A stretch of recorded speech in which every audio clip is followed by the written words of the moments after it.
you doing? कैसे हो आप? मैं मजे में हूँ।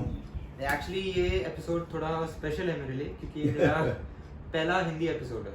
तो तुम्हें बहुत बहुत शुभकामनाएं। Thank you sir. Thank you sir. बहुत तरक्की करो। Thank you sir. मैं शुभारंभ कर रहा हूँ तुम्हारे थैंक यू सर। इस पॉडकास्ट का, हिंदी पॉडकास्ट का। Having you on the show today is a big deal. थोड़ा इंग्लिश बोल सकता हूँ because बोल बिंदास, मैं समझ सकता हूँ लेकिन बोल नहीं पाता हूँ। हाँ सो आपको मराठी और हिंदी सिनेमा दोनों में एक्सपीरियंस है, तो उन दोनों में डिफरेंस क्या है जो आपने नोटिस किया है? डिफरेंस सिर्फ इतना है कि मराठी बहुत लिमिटेड होता है सिर्फ महाराष्ट्र के लिए, और महाराष्ट्र की लोक संख्या है 13 करोड़। सिर्फ 13 करोड़ लोगों तक सीमित रहता है मराठी। हिंदी करेगा तो 136 करोड़, 13 करोड़ 136 करोड़, ये डिफरेंट है। और दूसरी बात ऐसी है कि मराठी और हिंदी सिस्टर लैंग्वेजेस हैं, तो प्रॉब्लम ऐसा होता है कि मराठी समझने वाला, मराठी बोलने वाला हर इंसान हिंदी भी समझ सकता है, हिंदी भी उसको समझती है, हिंदी बोल सकता है। हाँ। नॉर्थ की लैंग्वेज का वो प्रॉब्लम नहीं है। तमिल, तेलुगु, मलयालम, कन्नड़ा, ये सब लोग हिंदी जानते नहीं हैं, इसलिए उनकी प्रादेशिक फिल्में बहुत ज़्यादा चलती है। मराठी का प्रॉब्लम ये है कि हर मराठी आदमी हिंदी जानता है, और अगर मुझे 200 रुपये की टिकट में शरद पोंक्षे को देखना है या फिर अमिताभ बच्चन को देखना है, तो नेचुरली आदमी अमिताभ को देखना चूज करेगा। ओके। ये वहाँ नहीं होता है। साउथ में अगर ये मराठी भाषा का जो लिमिटेशन आता है ना, ये इसकी वजह से आता है। साउथ में बस एक ऑप्शन है, उसके लिए वही देख सकते हैं, तो उसमें व्यूज ज्यादा लोड अप हो जाते हैं। और दूसरी बात ऐसी है ना, तमिल बोलने वाला आदमी तेलुगु भी देखता है, कन्नड़ भी और मलयालम भी देखता है। ये चारों लैंग्वेजेस में बात करने वाले लोग ये चारों लैंग्वेज की फिल्में देखते हैं। इसलिए उनका प्रादेशिक फिल्म का बजट भी 200 करोड़ तक हो सकता है। ओके। मराठी में 10 करोड़ के आगे जाता ही नहीं है। Okay, like that. So audience ये लिमिटेशन है, लिमिट है इसकी। ओके। यही तो प्रॉब्लम है। वरना मतलब स्टाइल ऑफ फिल्मिंग या म्यूजिक या ऐसा कुछ नहीं, टैलेंट्स के बारे में मराठी लोगों का कोई हाथ नहीं पकड़ सकता। राइटिंग में, स्क्रिप्टिंग में, एक्टिंग में, डायरेक्शन में, कैमरा, किसी भी क्षेत्र में सिर्फ प्रॉब्लम है मराठी लैंग्वेज। और दूसरी बात, महाराष्ट्र का जो पॉलिटिक्स है, पॉलिटिकल बैकग्राउंड है, जो पॉलिटिकल लोग यहाँ आज तक जितने भी राज कर चुके हैं, कांग्रेस हो या राष्ट्रवादी हो या जो भी आते हैं महाराष्ट्र में, उनको इतनी पड़ी नहीं है मराठी भाषा के बारे में। वो मराठी भाषा के लिए जितने कर्नाटक में उनका स्टेट गवर्नमेंट कन्नड़ भाषा के लिए जितने प्रेफर करता है, फोर्स करता है हर स्कूल में, कॉलेजेस में, वैसे महाराष्ट्र में कोई करता नहीं है। अभी मैं मेरी काम की वजह से पूरा हिंदुस्तान घूमता रहता हूँ, तो मैं जब कर्नाटक में जाता हूँ, बेंगलोर में जाता हूँ, मैं जब हैदराबाद में जाता हूँ, मैं जब ऊटी में जाता हूँ, तो वहाँ लोग या तो तेलुगु बोलते हैं, या तो तमिल बोलेंगे, या फिर अंग्रेज़ी बोलेंगे। वो हिंदी नहीं बात करते हैं, आती है लेकिन बात नहीं करेंगे। ओके। ये हर उनका जो स्टेट है और स्टेट गवर्नमेंट है, उनको बहुत अभिमान है उनकी भाषा का। ये महाराष्ट्र की गवर्नमेंट को ऐसा कोई गवर्नमेंट अभी तक आया नहीं जो मराठी भाषा के लिए कुछ करे। जब ये होगा, यानी महाराष्ट्र में अंग्रेजी मीडियम में भी मराठी कंपलसरी हो, उर्दू मीडियम में भी मराठी कंपलसरी हो, जैसे कर्नाटक में होता है, हाँ। जैसे तमिलनाडु में होता है, वैसे महाराष्ट्र में होता नहीं है। तो आपको लगता है कि ये होना चाहिए ना? तो यू थिंक अगर ये महाराष्ट्र की मातृभाषा मराठी है, तो यहाँ के हर लैंग्वेज के स्कूल में मराठी, हायर मराठी कंपलसरी होना चाहिए।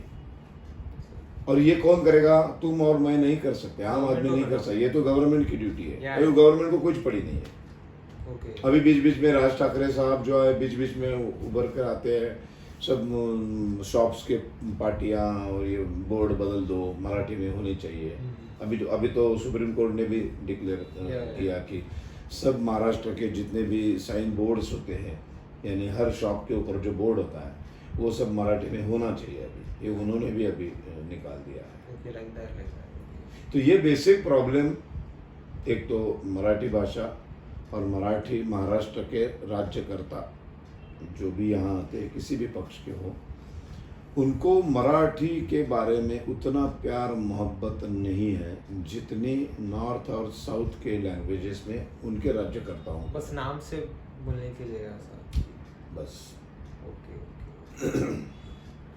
तो ये इफेक्ट मराठी स्कूलों पे भी आ जाता है, ये इफेक्ट मराठी फिल्मों पे भी आ जाता है। जहाँ जहाँ मराठी आती है वहाँ ये सब का इफेक्ट उनको, हमें जो तकलीफ होती है as an actor, film actor या नाटक, या अभी नाटक का देखो, महाराष्ट्र नाटक की परंपरा तो 150 साल पुरानी है, लेकिन अभी जो जनरेशन है, मेरे जो बच्चे पढ़े हैं वो पूरे के पूरे इंग्लिश मीडियम में पढ़े हैं।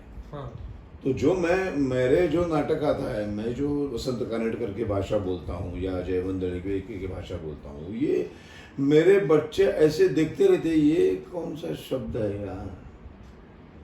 तो और मराठी सीखना चाहिए। हाँ, जैसे अभी मेरा एक नाटक चल रहा है नथुराम गोडसे, उसमें एक डायलॉग है कि सत्याला साक्षीदाराची अडचण होत नसते सावंत।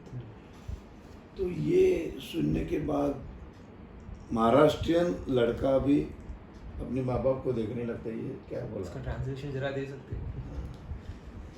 ये प्रॉब्लम है, ये मराठी के प्रति स्वाभिमान, अभिमान, प्यार मोहब्बत हमारे राज्यकर्ताओं को ही है नहीं, इसलिए उसका इफेक्ट मराठी नाटक, मराठी स्कूल्स, मराठी फिल्में सबके ऊपर पड़ता है। Okay okay. मुझे पता है कि मैंने पढ़ा है कि आपको थिएटर का एक्टिंग सिनेमा से ज़्यादा थोड़ा अच्छा लगता है, यू प्रेफर इट मोर। नहीं, ऐसा नहीं है। मैं हर मीडिया में बहुत काम कर चुका हूँ, मैं हर जगह, मैंने फिल्मों में या टीवी सीरियल में या फिर नाटक में या आकाशवाणी पर भी मैं उतना ही खुश करता हूँ, मैं रहता हूँ, मैं उतना ही एंजॉय करता हूँ। सिर्फ थिएटर और फिल्म की बात अलग होती है। थिएटर में एक बार पर्दा खुल गया, पर्दा खुलने के बाद जो नो रीटेक नहीं होता है नाटक में, और नाटक में पूरा का पूरा आदमी दिखता है सर से पांव तक, क्लोजअप मीडिया नहीं है। या फिर मैं अगर अब हम दोनों का एक सीन चल रहा है तो डायरेक्टर चाहे कि मुझे नहीं दिखाना है, सिर्फ तुम्हें दिखाना है, तो वो फिल्म में दिखा सकता है। मेरे डायलॉग में बोल रहा हूँ, फिर भी डायरेक्टर सिर्फ तुम्हारा ही क्लोज चल रहा है, ये हो सकता है। नाटक में छुपा नहीं सकते तो जितने भी कैरेक्टर्स खड़े हैं स्टेज पर, सबके सब दिखते हैं। तो आपको फेयरनेस अच्छा लगता है लगता है? तो वहाँ एक बार मुंह से शब्द निकल गया तो उसको, अरे यार मैं गलत बोल गया, एक बार वापस करते। ये वापस करने का मौका नाटक में नहीं मिलता है, जो फिल्मों में मिलता है, जो सीरियल में मिलता है। ओके। गलत कुछ हो गया तो यार एक बार रिटेक करते हैं, मैं गलत बोल दिया मैंने, और एक्चुअली या फिर मैं भूल गया, ये सब हो सकता है, रिटेक होता है। फाइनली जो अच्छा रहेगा वही एडिट करके दिखाते हैं, तो ऑडियंस को कुछ पता नहीं चलता। थिएटर में ऐसा नहीं है, एक बार एंट्री हो गई फिर जो भी तुम करोगे वो फाइनल है। एक तो तालियां बजेगी या गालियां बजेगी। तो आपको ऐसा कभी हुआ है कि आपके स्टार्टिंग डेज थिएटर में कि आपने कुछ गलत कर दिया और एम्बैरेसिंग हो गया? स्टार्टिंग में क्यों, आज भी होता है। हाँ, फिर क्या है यार, एक स्टोरी इंसान है। अभी नाटक चल रहा था नथुराम गोडसे, उसका ही एक एग्जांपल देता हूँ। एक कल्याण में कोई शो था हमारा, और उसके पहले मैं 500 शोज कर चुका था, 500 के ऊपर, यानी अभी भूलने का कोई चांस नहीं है, यानी भूलने का कोई रीज़न भी नहीं है। इतना आदमी कर चुका है, डेली आके वही शो करता है, डेली आके वही 500 हो गए। उसके बाद भी एक दिन ऐसा हो गया, पर्दा खुल गया और मेरी सोलोलॉकी चल रही है। स्टार्टिंग में ही 15 मिनट की सोलोलॉकी है, जैसे फ्यूज़ उड़ता है ना और लाइट ऑफ हो जाती है, वैसे मेरे दिमाग का फ्यूज़ निकल गया। और 4-5 डायलॉग के बाद मैं पूरा नाटक भूल गया, मुझे आगे का कुछ भी याद नहीं आ रहा है, और मैं थिएटर में पब्लिक हाउसफुल थिएटर लोग देख रहे हैं, मैं पूरा भूल चुका हूँ। मैं इस विंग से उस विंग तक सोच रहा हूँ कि क्या मुझे बोलना है, मुझे कुछ समझ में नहीं आ रहा है यार, क्या करूँ। पैर के नीचे की ज़मीन फिसल गई है मेरी, पसीना छूट गया है, पूरा पब्लिक सिर्फ मुझे देख रहा है और मैं टोटली आगे का ड्रामा भूल गया हूँ। और ऐसे स्टेज पर अगर 30-40 सेकंड भी हो गए हाँ। तो लगभग वो 30-40 सालों के जैसे लगते हैं। हाँ हाँ थिएटर पर स्टेज पर भूलना।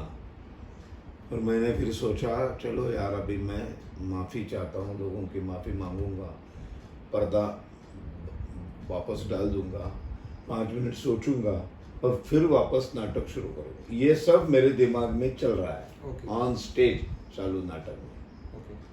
और मैं यहाँ से वहाँ, वहाँ से यहाँ, ऐसे लगभग 60-70 सेकंड गए, सन्नाटा। लोगों को पता भी चला कि ये कुछ गड़बड़ हो चुकी है, ये साला भूल गया है क्या, क्या हो क्या गया है। और अचानक लाइट जैसे आ जाती है वैसे पूरा नाटक याद आ गया और जो शुरू हो गया वो एंड तक मैं फिर रुका नहीं। लेकिन वो जो 60-70 सेकंड थे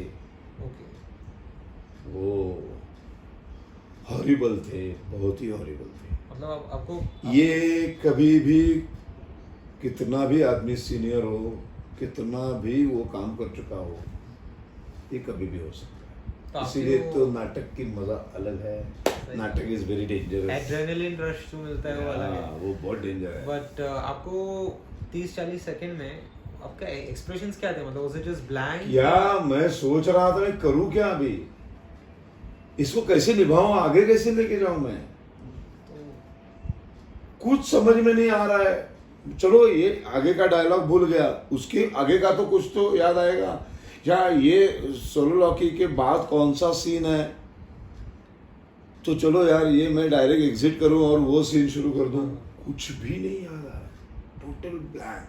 जैसे कुछ अपना मोबाइल से सब गायब हो जाता है ना, एक हाथ फाइल उड़ जाती है, डिलीट हो जाती है, कहाँ गायब हो गई यार। ऐसे होता है, दिमाग है यार, ये भी कंप्यूटर है ना एक टाइप का। हाँ, हो सकता है, कोई वेरी डेंजरस।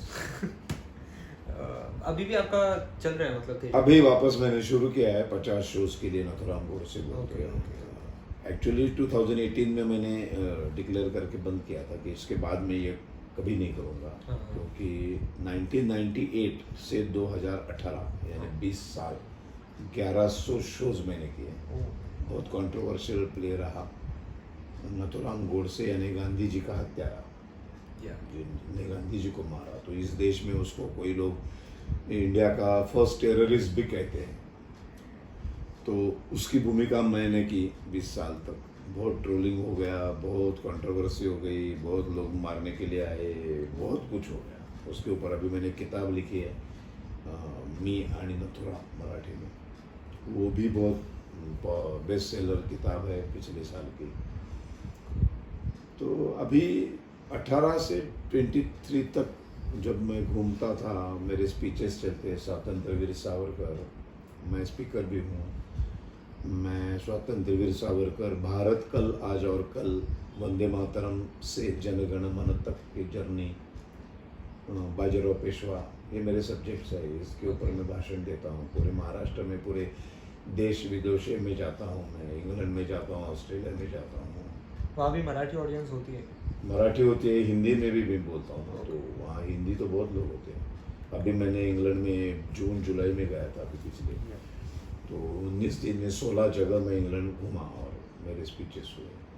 तो ये सब मैं करते रहता हूँ, तो हर जगह मुझे लोग मिलने लगे और कहने लगे यार हमारे लिए कुछ तो नाथुराम गोडसे के वापस शुरू करो, वापस शुरू करो, वापस शुरू करो। तो फिर मैंने सोचा यार इतने पब्लिक डिमांड है तो कुछ करूँ क्या। फिर मेरे सारे आर्टिस्ट को पूछा, मेरे को आर्टिस्ट को, वो भी तैयार होनी चाहिए ना, से अकेले का नाटक नहीं होता है।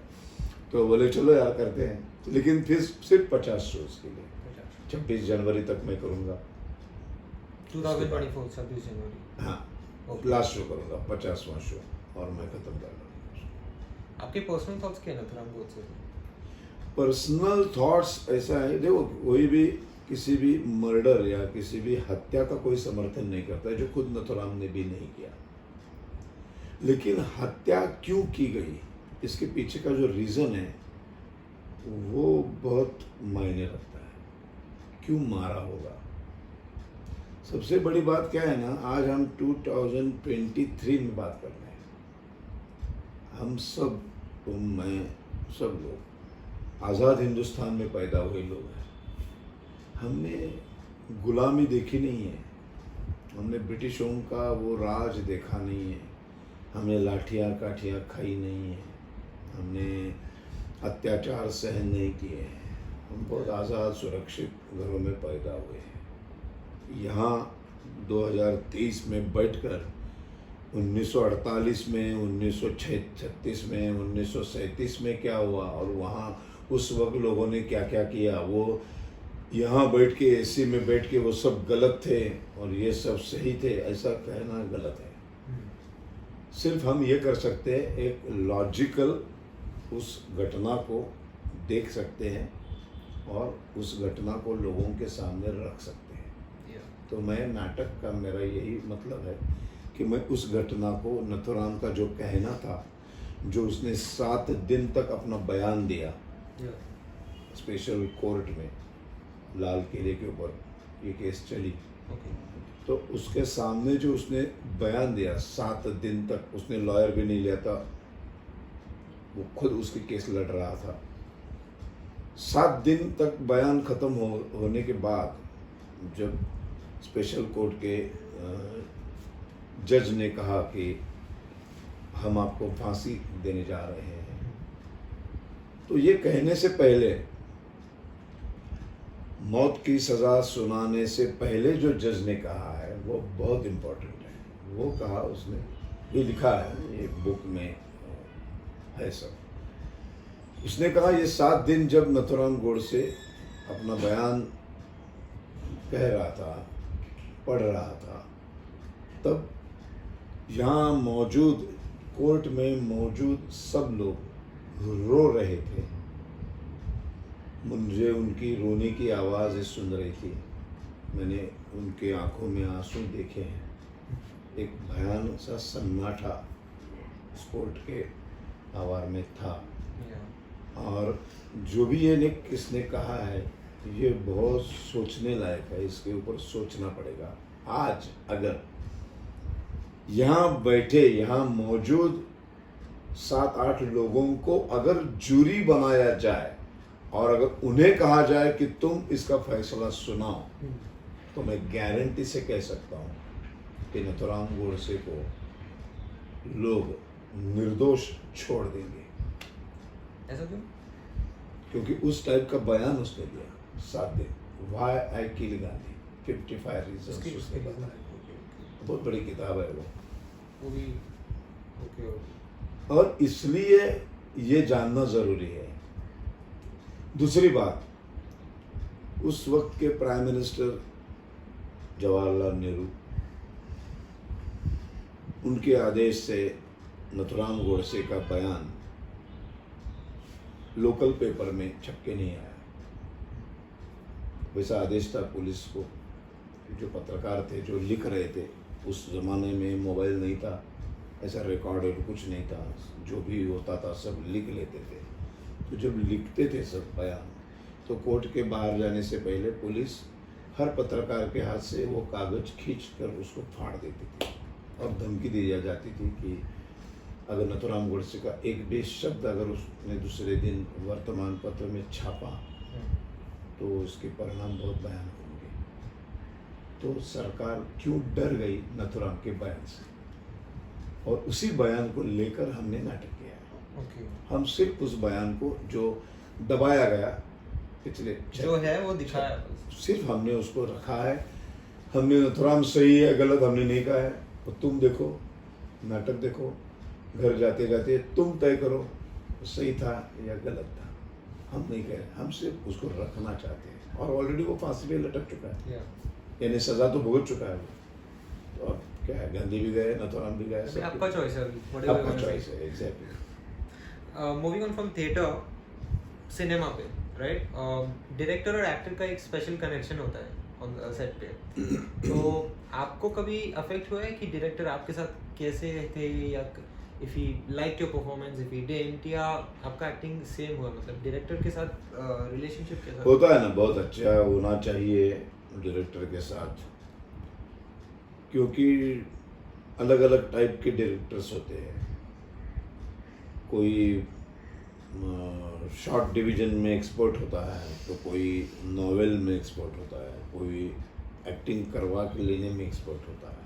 अलग अलग टाइप के डायरेक्टर्स होते हैं, तो हमें अभी पता चलता है पहले ही दिन ये किस टाइप का डायरेक्टर है, तो हम अपने खुद को मोल्ड कर देते हैं उस टाइप से। Okay okay. डायरेक्टर के साथ कभी कोई क्लैश हुआ है? होता है होते रहता है क्लैशेस होते रहते हैं। कुछ हमारे दिमाग में सुझाव आता है, वो कहता है ये डायलॉग बैठ के कहो, या फिर ये डायलॉग बहुत देर तक बैठे हो तो अभी इस डायलॉग पे खड़े हो जाओ, तो मैं कहता हूँ क्यों खड़ा हो जाऊँ भाई, ऐसे कोई रीज़न ही नहीं है मुझे खड़ा होने का। लेकिन वो कहता है नहीं, मेरे कैमरा के हिसाब से तुम खड़े हो जाओ, तो फिर क्या है। लेकिन डायरेक्टर एक बार मान लिया कि ये डायरेक्टर है, तो फिर लास्ट वर्ड उसका रहता है। तो थोड़ी देर तक हम झगड़ा करते हैं, फिर ओके सरेंडर हो जा, होना ही पड़ता है।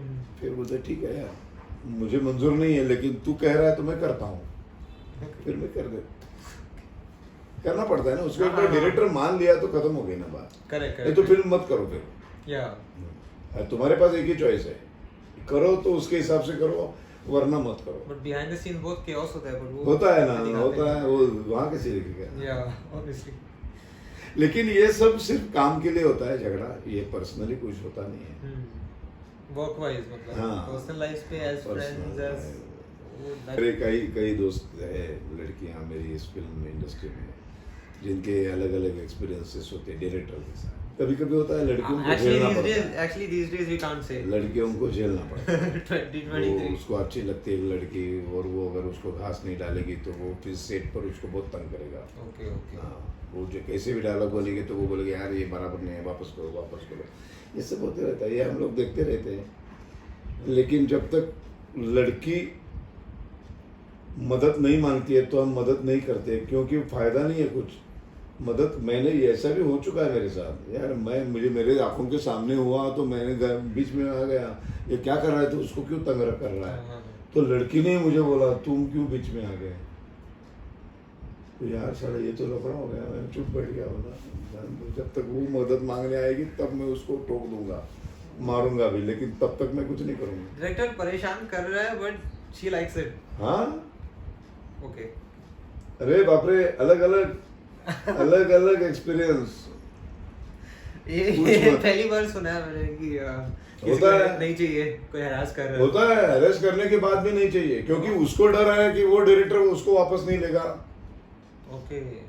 क्या है पर्सनल लेवल पर क्या क्या चलता है वो हमें मालूम नहीं है, इसलिए मैं कभी किसी के झंझट में पड़ता ही नहीं हूँ। ये तो मेरा नया डिस्कवरी है एक्चुअली। हाँ, कोई अगर मुझे कहेगा दादा यार मुझे वो बहुत तकलीफ दे रहा है, तो फिर मैं छोड़ूंगा नहीं उसको। ओके। मैं प्रोटेक्शन दूंगा उसको, लेकिन जब तक वो आती नहीं तब तक नहीं, खुद नहीं जाता तब तक खुद लगता है। 2 बार फंस चुका हूँ मैं ऐसा। ओके। मैं खुद गया था तो मैं ही साला वो गिर गया उधर। लड़की बोली हाँ ठीक है। फिर now you looking like the bad person आप। नहीं वो होता है आजकल सोशल मीडिया में ऑडियंस गेन करना उतना डिफिकल्ट नहीं जितना पहले वाले दिन में होता है, राइट? 1980 1990 में इट्स नॉट एज डिफिकल्ट। तो आपको लगता है ये अच्छी चीज है, बुरी चीज है? अच्छी है, बहुत अच्छी चीज भी है और बुरी भी है। देखो पहले कैसे होता था, सोशल मीडिया नहीं था तो न्यूज़पेपर में न्यूज़ छप के आना बहुत बड़ी बात होती है। अभी न्यूज़पेपर लगभग खत्म हो चुका है। अभी सब कुछ जो भी कहना है मुझे जिस चीज़ की न्यूज़ बनानी है तो मैं न्यूज़ बनाने के लिए न्यूज़पेपर वालों के पास जाने की ज़रूरत नहीं है। मुझे खुद का ही मैं खुद मेरी न्यूज़ बनाता हूँ, मेरे सोशल मीडिया पे डाल देता हूँ, न्यूज़ बन जाती है। बट इसके डिसएडवांटेजेस क्या हो तो सकते हैं? इसका फायदा ये है, और दूसरा फायदा ऐसा है कि जो लायक नहीं है इंसान, जिसकी न्यूज़ नहीं बननी चाहिए, जो न्यूज़ बनने लायक चीज़ नहीं है वो भी न्यूज़ बन जाती है। तो ये बुरी चीज़ हो गई ना, ये बुरी हो गई। ये बुरी चीज़ हो गई। इसका गलत इस्तेमाल मीडिया का इस तरीके से होता है। या फेक अकाउंट्स, लॉक अकाउंट्स, दूसरे नाम से अकाउंट्स, और फिर वो सब ट्रोलिंग चलता है, ये सब चलता है। बट उसको ध्यान नहीं देने का। फ्रीडम के साथ मुझे कितना ट्रोल होता है, मैं कितना ट्रोल होता हूँ, बहुत यार ज़बरदस्त। मैंने आपके YouTube वीडियोस पे कमेंट्स खतरनाक ट्रोलिंग करते हैं लोग, लेकिन मैं किसी को देखता नहीं हूँ यार। मुझे जो काम करना है मैं करते रहता हूँ। सही कहा, मुझे जो बात कहनी है मैं कहूँगा। सही कहा। तुम्हें अच्छी लगी या बुरी लगी वो तुम्हारा प्रॉब्लम है। या कोई भी आर्गुमेंट में देयर ऑलवेज मेरा कॉन्शियस ठीक है, मेरा मन, मेरा दिमाग मुझे ये कह रहा है कि मैं करूं तो मैं करूंगा।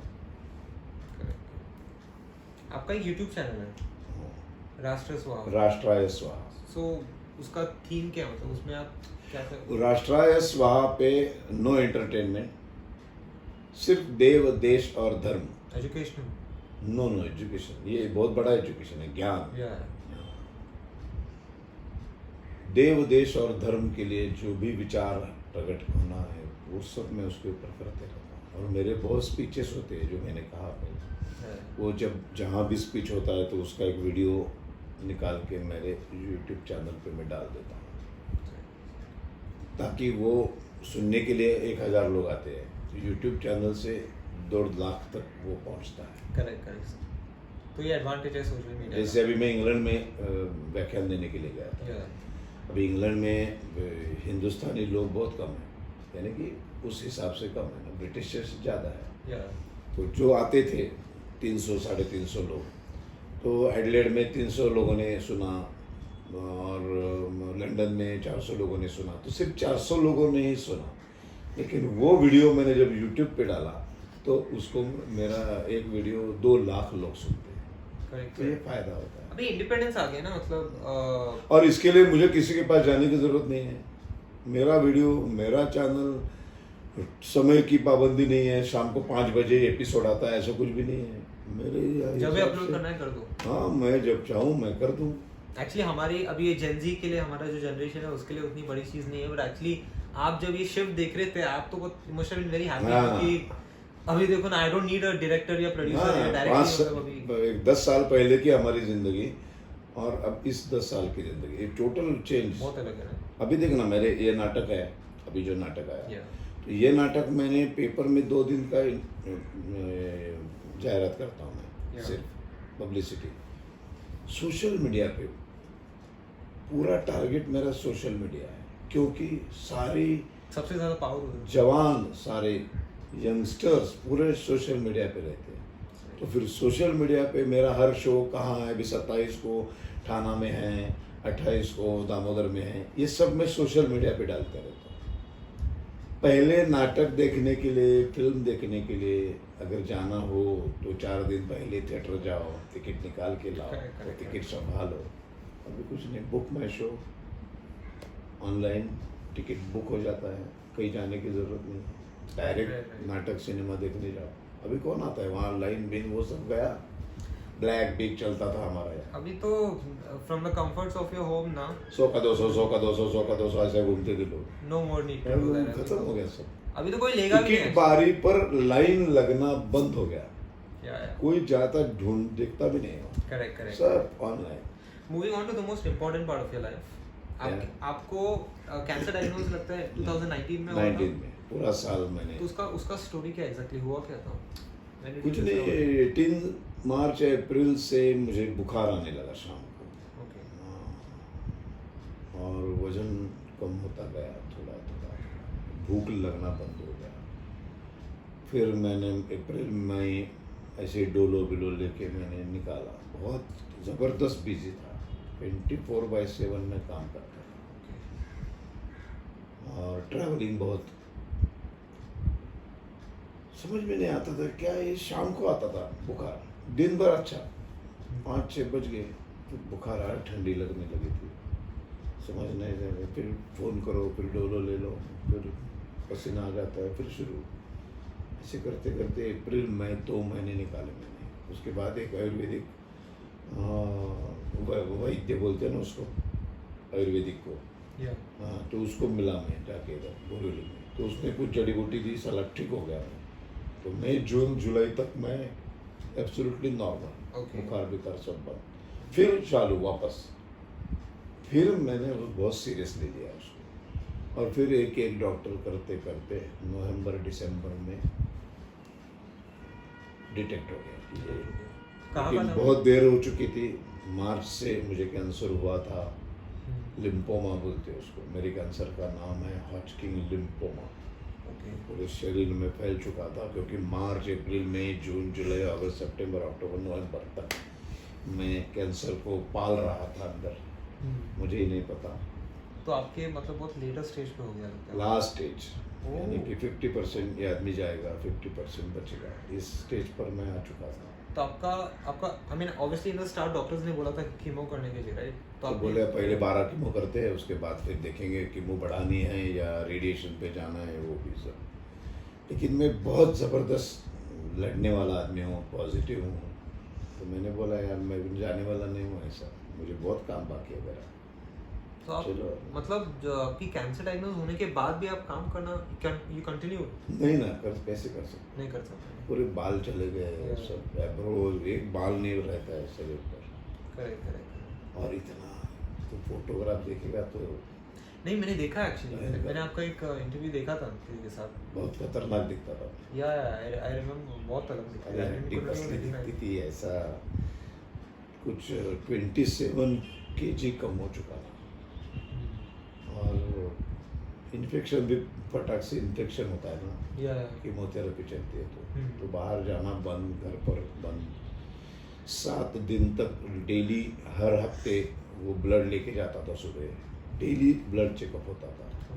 एक दिन ऐसा आ गया, अभी ब्लड लेने के लिए जगह ही नहीं बची, हर जगह होल होल होल गिरा गिरा के सत्यानाश हो जाता। लेकिन आदमी पॉजिटिव होना चाहिए बहुत।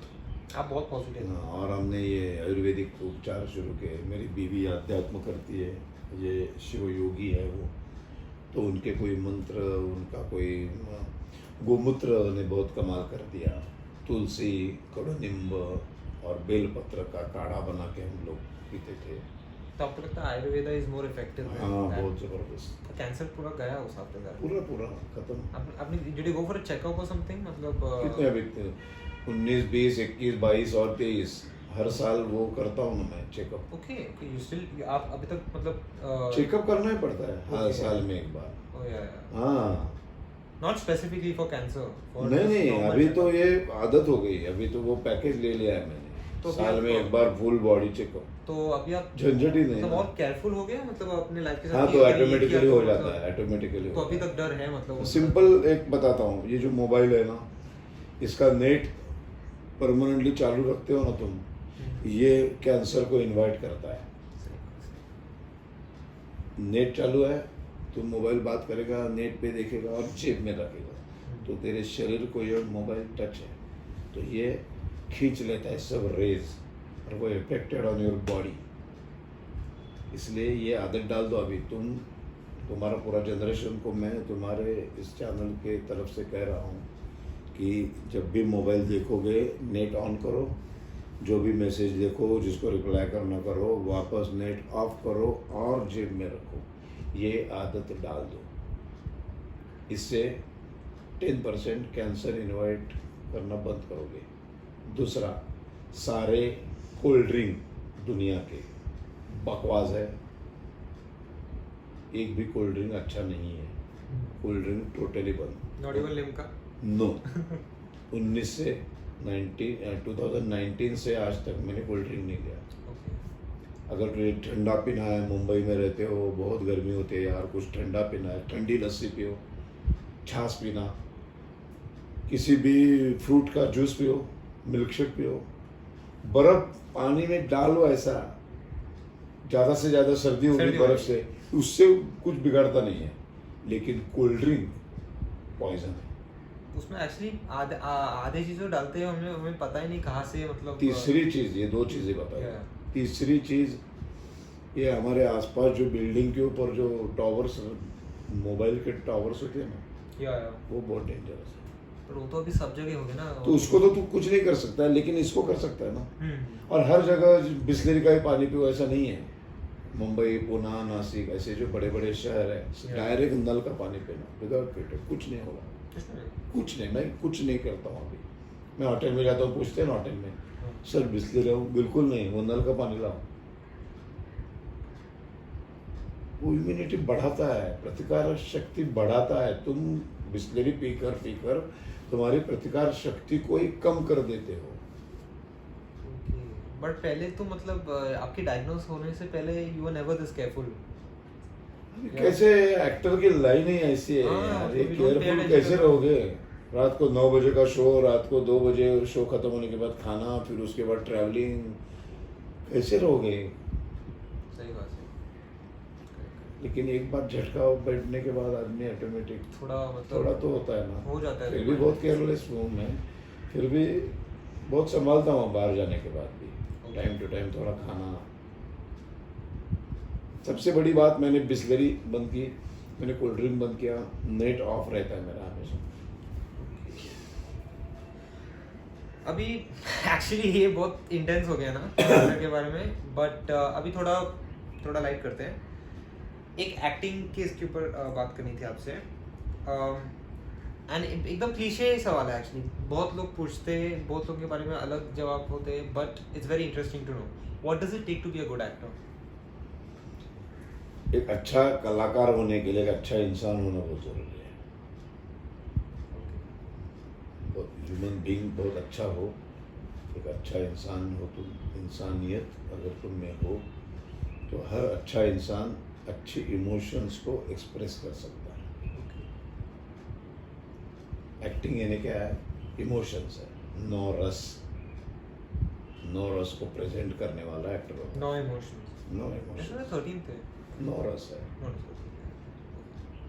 तो वो इंसान ही झूठा रहेगा ना, तो फिर वो उतना 100% कैरेक्टर जो कैरेक्टर को प्ले करना है उसको अंडरस्टैंड नहीं कर नहीं पाता। करता है, वो नहीं करता है। एक इनोसेंस होना चाहिए। तो विलन भी करेगा ना, लेकिन तो एक्टर इनोसेंट रहेगा ना, तो वो विलन भी उसका बहुत हिट हो जाता है। जैसा आपका हुआ था, राइट? हाँ। अपने परफेक्ट तो ये इसलिए बहुत अच्छा इंसान हो, अगर तू सिंगर हो, डांसर हो, कुछ भी हो, कोई भी आर्ट हो, लेकिन तू पहले इंसान अच्छा होना चाहिए। एक्चुअली माय मॉम से मेरी मम्मी सेम वो प्योरिटी होती है ना, एक या अच्छे इंसान के अंदर एक पवित्र आत्मा होता है, और वो रिफ्लेक्ट होता है चेहरे के ऊपर, आंखों से, सब जगह से। नॉरस बोले थे आपने, राइट? वो क्या है एग्जैक्टली? यानी कि हंसी, क्रोध, मत्सर, बहुत सारे हैं जो एक्टिंग करते करते हमें आता है। तो इनमें से सबसे डिफिकल्ट कौन सा है? डिफिकल्ट सब बोलेगा तो सब डिफिकल्ट है, बोलेगा तो सब आसान है। जैसे कि एक उदाहरण देता हूँ मैं, हम लोग क्रिकेट मैच देखते हैं, सचिन तेंदुलकर या सुनील गावस्कर जब स्ट्रेट ड्राइव मारता है तो ऐसे लगता है यार ये इससे आसान शॉट कोई नहीं हो सकता। लेकिन जब तू खेलने जाएगा तब सब पता चलता है कि सारे शॉट्स में सबसे डिफिकल्ट शॉट कौन सा है, तो स्ट्रेट ड्राइव। लेकिन जब वो सुनील गावस्कर मारता है या सचिन तेंदुलकर मारता है तो ऐसा लगता है यार ये तो सबसे आसान है। आपके लिए कौन सा एक्टिंग सबसे ऐसी होती है आपके लिए सबसे कौन कि सा? दिखते समय जो अच्छा एक्टर होता है ऐसा लगता है यार ये तो एक्टिंग कोई भी कर सकता है, इतना आसान है, लेकिन करने जाएगा तब पता चलेगा नहीं यार ये तो बहुत मुश्किल है। आपके लिए अभी कुछ है, मतलब एक पर्टिकुलर टाइप ऑफ एक्टिंग जो अभी तक आपको डिफिकल्ट लगती है? नहीं, डिफिकल्ट कुछ लगती नहीं, मिलना ना मिलना ये अलग बात है। कोई रोल मुझे ऑफर नहीं, जैसे मेरी पर्सनालिटी है ना, एक डोमिनेटिंग पर्सनालिटी, मेरी आवाज़, मेरी आंखें, तो मुझे ऐसे गरीब भिखारी का रोल, या खेतों में काम करने वाला है, कोई उसके ऊपर अन्याय कर रहा है, ऐसे कैरेक्टर मेरे पास आते ही नहीं है यार। ओके। या कॉमेडी रोल भी बहुत कम आते हैं, लगभग नहीं आते, तो वो मेरा एक दुख है कि मुझे मेरी पर्सनालिटी की वजह से कोई देता आपको नहीं। करने और कॉमेडी रोल्स करने हैं सब कुछ, लेकिन मिलते नहीं है ना। एक्चुअली एक डोमिनेटिंग कैरेक्टर जो कॉमेडी, जो जिसका कॉमेडी एक साइड है, वो actually would have been a very good character, नहीं? हाँ, एक्चुअली वो अच्छी बात तो है। पर्सनालिटी के हिसाब से रोल आते रहते हैं ना। या इसके लिए मैं भी सोच रहा था कि इनके सब विलन के रोल्स दिए, मतलब एक बड़ी काफी सारे विलन के रोल बहुत सारे थे हैं। आपने तो प्ले और एक बहुत सीधा साधा आदमी है, बहुत बेचारा गरीब है, कोई भी उसको गाली दे रहा है वो सुन रहा है, ऐसे रोल मेरे पास आते नहीं क्योंकि मेरी पर्सनालिटी वैसी आई नहीं है। गाली देने वाला हूँ मैं, गाली खाने वाला नहीं हूँ। तो ये लॉस है एक्चुअली कि ऐसे रोल मैं भी चाहता हूँ ना हर टाइप का रोल करूं, लेकिन वो फिर वो नहीं आते मेरे पास। तो अगर आपको दिया तो आप अरे मेरे गारंटेड। अग्निहोत्र में किया था एक रोल ऐसा, मैंने बहुत डरता था वो सबसे, कोई भी उसको तो वो बहुत पॉपुलर हो गया। लास्ट क्वेश्चन, ऐसे कोई प्रोजेक्ट्स हैं जो आप करंटली काम कर रहे हो जो आप अपनी ऑडियंस को थोड़ा स्नीक पीक दे सकते हो? एक फिल्म प्रोड्यूस करने जा रहा हूँ मैं, एक जर्नी के ऊपर फिल्म है, माउंट जर्नी, मराठी में कभी आई नहीं है, उसको प्रोड्यूस करने जा रहा हूँ मैं अगले साल। 2 फिल्में हैं जो बहुत ही अलग सब्जेक्ट है, एक ऑटोबायोग्राफी बना रहा हूँ लेकिन इंसान की नहीं, एक गाने की। किसकी? गाने की। वो क्या होता है? Sorry. गाना गाना, सॉरी हाँ ओके, गाना सॉन्ग। ऑटोबायोग्राफी किसकी बनाते हैं? इंसान की। इंसान की।